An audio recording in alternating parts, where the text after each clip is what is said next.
નમસ્કાર, આપ જોઈ રહ્યા છો અરવલ્લી સમાચાર અને બુલેટિન સાથે હું છું માસૂમ। સમાચારોની શરૂઆત કરીએ હેડલાઇન્સથી।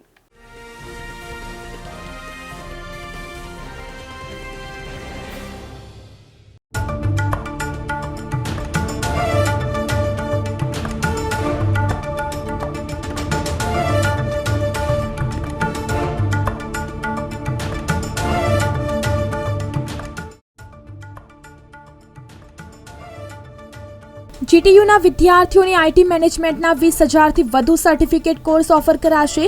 જીટીયુ અને ઇન્ફોસિસ વચ્ચે એમઓયુ કરાયા। ફેબ્રુઆરીથી કોર્સિસનો પ્રારંભ। સીબીએસઈ બોર્ડની પરીક્ષાઓ નજીક આવતા હેલ્પલાઇન પર કાઉન્સેલિંગ માટે વિદ્યાર્થીઓના રોજના 5 કોલ। સૌથી વધારે ઊંઘ ના આવતી હોવાની ફરિયાદ।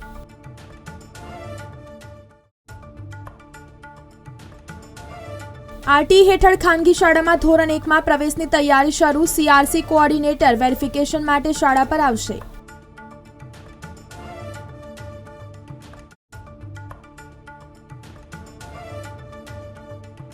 વાતાવરણ પલટાતા સવારે વરસાદી છાંટા પડ્યા। પારો 19 ડિગ્રી પહોંચ્યો।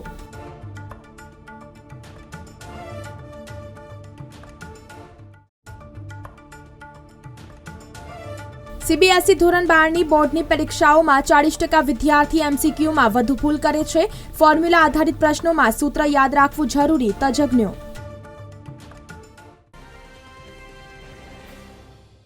સમાચારોની શરૂઆત કરીએ તો આરટીઈની ધોરણ 1ની નવા પ્રવેશ કામગીરીની તૈયારીઓ શરૂ થઈ છે। સ્કૂલોએ જરૂરી વિગતો વેરિફિકેશન કરવા આવનાર સીઆરસી કોઓર્ડિનેટરને આપવા સૂચના અપાઈ છે, જેના આધારે વેબ પોર્ટલ પર શાળાની માહિતી અપડેટ કરાશે। ધોરણ 1માં 25% વિના મૂલ્યે પ્રવેશ આપવા સ્કૂલોની ચકાસણી કરાશે। સીઆરસી કોઓર્ડિનેટર વેરિફિકેશન માટે શાળા પર આવશે। બીજી તરફ વાત કરીએ તો ભાવનગર શહેરમાં 2024ના નવા વર્ષના પ્રથમ સપ્તાહમાં તો શહેરીજનોએ ઠંડીનો અનુભવ કર્યો હતો, પરંતુ વેસ્ટર્ન ડિસ્ટર્બન્સની અસર ઘટતા છેલ્લા 2 દિવસથી ભાવનગર શહેરમાં ઠંડીની તીવ્રતા ઓછી થઈ છે, તેમજ લઘુત્તમ તાપમાન સામાન્ય કરતાં 4 ડિગ્રી સેન્ટીગ્રેડ વધુ નોંધાઈ રહ્યું છે। આજે શહેરમાં લઘુત્તમ ઉષ્ણ તાપમાન 18 ડિગ્રી સેન્ટીગ્રેડ નોંધાયું હતું, તેમજ ગઈકાલે સાંજના સમયે પવનની ઝડપ 14 કિલોમીટર નોંધાઈ હતી। બીજી તરફ નજર કરીએ તો રાજકોટમાં કાતિલ ઠંડી પડી રહી છે, ત્યારે રાજ્ય સરકાર દ્વારા શાળાઓનો સમય મોડો કરવા માટેની કોઈપણ પ્રકારની ગાઈડલાઈન બહાર પાડવામાં ન આવતા પહેલા કોંગ્રેસ બાદ હવે આમ આદમી પાર્ટીના વિદ્યાર્થી આગેવાનોએ સવારની શાળાઓનો સમય મોડો કરવા માંગ કરી છે। સૌરાષ્ટ્ર કોંગ્રેસ પ્રવક્તા રોહિત રાજપૂતે 2 દિવસ પહેલા શિક્ષણ મંત્રીને લેખિત રજૂઆત કરી જણાવ્યું હતું કે તેમજ શિયાળામાં સવારના સમયે કાતિલ ઠંડી પડી રહી છે, ત્યારે બાળકોને સવારે શાળાઓએ ધ્રુજતા જવું પડે છે। સીબીએસઈ બોર્ડની ધોરણ 10 અને ધોરણ 12ની પરીક્ષા 15 ફેબ્રુઆરીથી શરૂ થઈ રહી છે। આ પરીક્ષામાં વિવિધ વિષયોના 16થી 40 ગુણના પ્રશ્નો એમસીક્યુ પેટર્ન પર રહેશે। મોક ટેસ્ટ અને પ્રી બોર્ડમાં વિદ્યાર્થીઓના પ્રદર્શનના આધારે વિવિધ શાળાઓના ધોરણ 12ના શિક્ષકોએ જણાવ્યું હતું કે પરીક્ષામાં નાની ભૂલોને કારણે ઘણી વખત માર્ક્સ કપાય છે। 30થી 40% વિદ્યાર્થીઓ એમસીક્યુમાં ભૂલો કરે છે। તેનાથી બચવા માટે વિદ્યાર્થીઓએ વિષયોને ઊંડાણપૂર્વક અભ્યાસ કરવો જોઈએ। ઓર્ગેનિક કેમિસ્ટ્રીમાં રિએક્શનના નામોમાં ભૂલ અને તેમજ રિઝનિંગના જવાબોમાં ભૂલોના પગલે માર્ક્સ કપાઈ જતા હોવાનું નિષ્ણાતો માની રહ્યા છે। ફોર્મ્યુલા આધારિત પ્રશ્નમાં સૂત્ર યાદ રાખવું જરૂરી હોવાનું તજજ્ઞોનું મંતવ્ય વ્યક્ત કર્યું છે।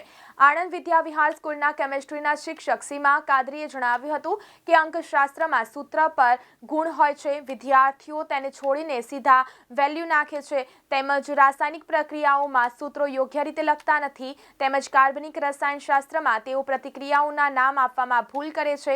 મોટાભાગના બાળકો તર્ક અને નિવેદન આધારિત પ્રશ્નોમાં ભૂલો કરે છે, જેના કારણે વિદ્યાર્થીઓના માર્ક્સ કપાય છે। તેમજ સિક્સ સિગ્મા એકેડેમીના ફિઝિક્સના શિક્ષક નીલ શ્રીવાસ્તવે જણાવ્યું હતું કે લગભગ 40% વિદ્યાર્થીઓ ફિઝિક્સના એમસીક્યુ પ્રશ્નોમાં ભૂલો કરે છે।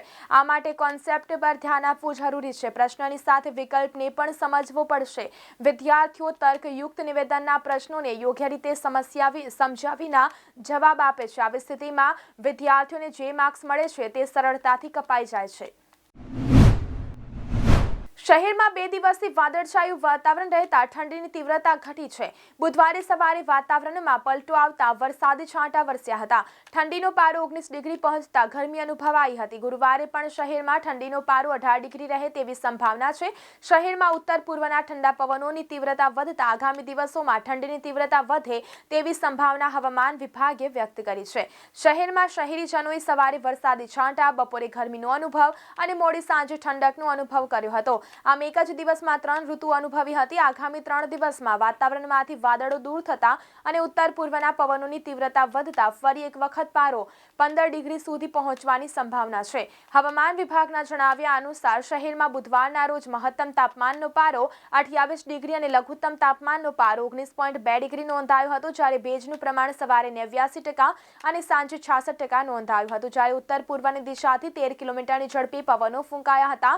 તેમજ વડોદરા જિલ્લા, ડભોઈ, છોટાઉદેપુરમાં બુધવારે સવારથી વાદળો છવાયા હતા.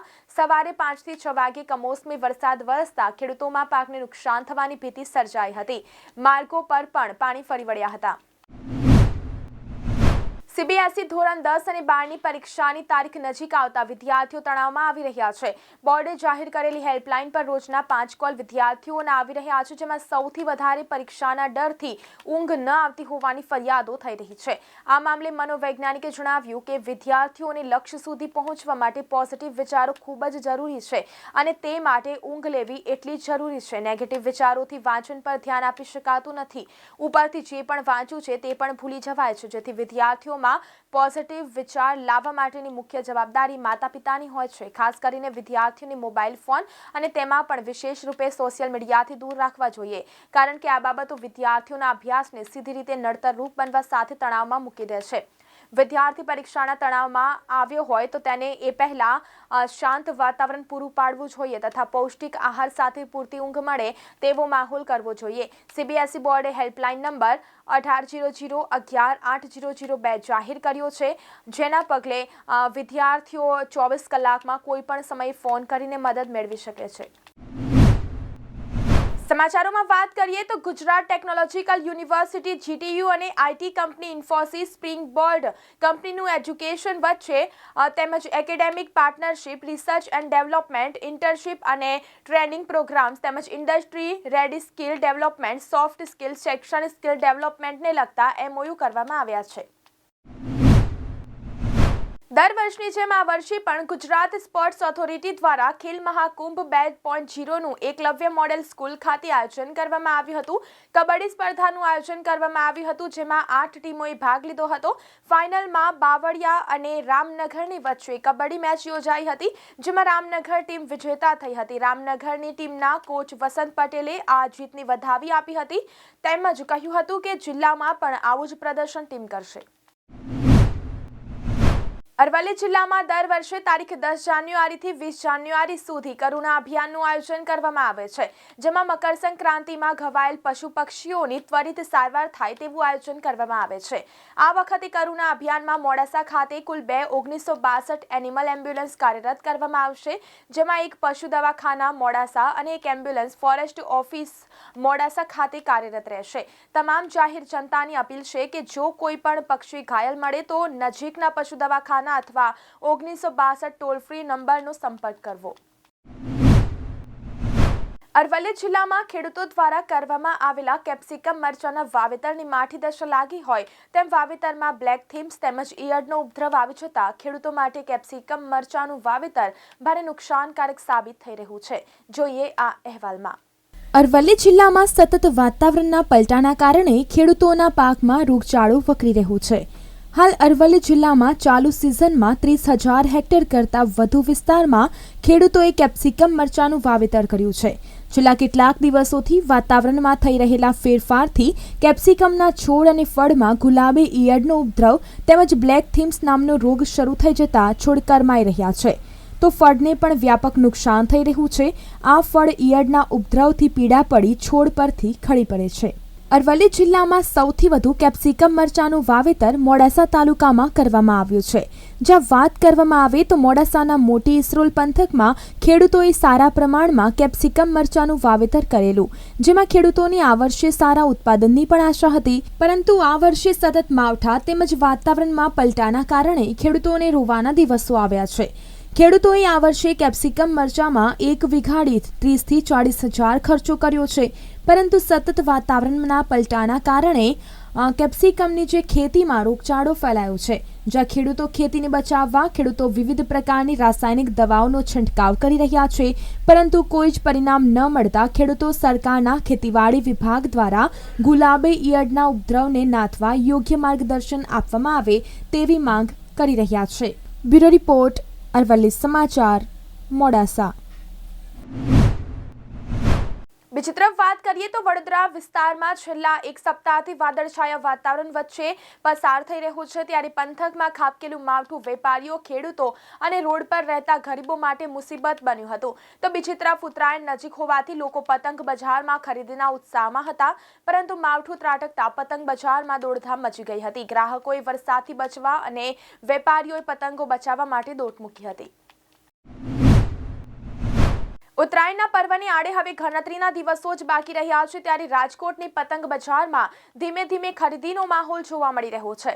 હાલમાં હોલસેલ ખરીદી ચાલી રહી છે અને હવે તેમજ આજથી દિવસે તેમજ રિટેલ ખરીદી પણ શરૂ થઈ જશે. તેવામાં શહેરની મુખ્ય બજાર એવી સદર બજારમાં આ વખતે મોદી યોગીની જોડીનું ચિત્ર પતંગ પર છવાયેલું જોવા મળ્યું હતું. તો આ સાથે બુલેટિનમાં અત્યારે બસ આટલું જ. નમસ્કાર.